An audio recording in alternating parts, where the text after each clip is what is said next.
Friends ஞாயிற்றுக்கிழமை காலைல பார்த்தீங்கன்னா அப்பா வந்து நான்வெஜ் எடுத்துகிட்டு வந்துட்டாங்க. நான் வந்து கரிசலாங்கண்ணி கேட்டிருந்தேன்னு சொல்லிட்டு கரிசலாங்கண்ணி பறிச்சிட்டு வந்திருந்தாங்க. அப்பா வேலை செய்கிற இடத்துல இருக்குங்க. அதுக்கப்புறம் பார்த்தீங்கன்னா அப்பா வந்து கிராஸ் கோழி வாங்கிட்டு வந்திருந்தாங்க.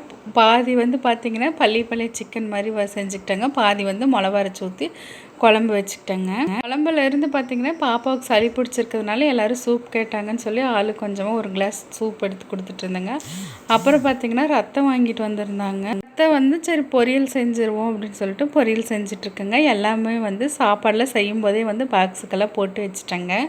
அதுக்கப்புறம் பார்த்திங்கன்னா அம்மாவுக்கெல்லாம் வந்து சாப்பாடெலாம் போட்டு கொடுத்துர்லாம், மணி 2 ஆயிடுச்சுன்னு சொல்லிவிட்டு அம்மா அப்பாவுக்கும் என்னோடய பொண்ணுக்கு ஹஸ்பண்டுக்கெல்லாம் பார்த்திங்கன்னா சாப்பாடெலாம் போட்டு கொடுத்துட்டேங்க. அவங்களுக்கெல்லாம் சாப்பாடு போட்டு வச்சுட்டு நானும் சாப்பிட்டுட்டு படுத்துட்டு இருந்தேங்க. எங்கள் அம்மா வந்து பார்த்திங்கன்னா தலை வந்து கோதி விட்டுட்ருக்காங்க. இந்த மாதிரி சொரிஞ்சு விடுவாங்க.